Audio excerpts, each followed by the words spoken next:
ৰাতিপুৱা 5 বজাত বিচনাৰ পৰা শুই উঠিলোঁ আৰু ৰুটিন শুৰু হৈ যাব এতিয়া। ল'ৰাৰ স্কুল আছে যিহেতু। চাওকচোন আহক।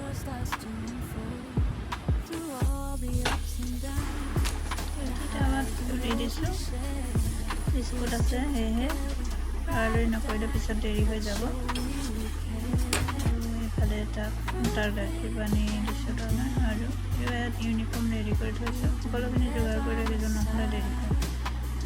মই থৈ আহিবগৈ লাগিব তাক স্কুলত নি। ইফালে স্কুটিও দিয়াবলৈ আছে। স্কুটিৰ চাবিটো লওঁ আৰু ঘৰৰো চাবি ল'ব লাগিব। তলা দি যাব লাগিব যিহেতু ঘৰত মানুহ নাই। আৰু আগফালে দৰ্জা খুলি লওঁ, দৰ্জাখন খুলি লওঁ আৰু সকলোখিনি আগফালে ৰেডি কৰি ল'লে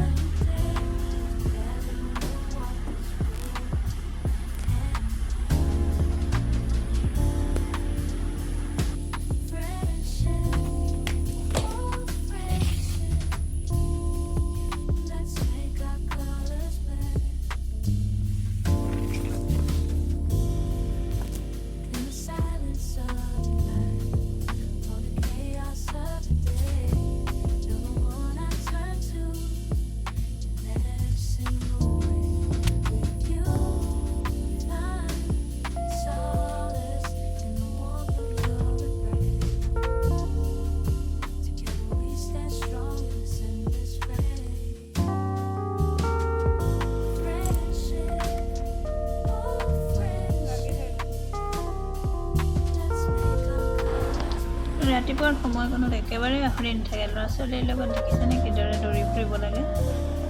সিহঁতক খোৱা বোৱাৰ যোগান ধৰাৰ পৰা খুৱাই বুৱাই টিফিন দি স্কুলত থৈ অহা, আকৌ অনা, প্ৰতিটো পৰ্যায়তে সিহঁতক চাই থাকিব লাগে। ল'ৰা ছোৱালীৰ লগত চাগে ডাঙৰ কৰোঁতে মাক দেউতাকৰ কষ্টবোৰ ইয়াতে সোমাই থাকে, ফূৰ্তিও সোমাই থাকে। আজিলৈ ইমানেই। নমস্কাৰ।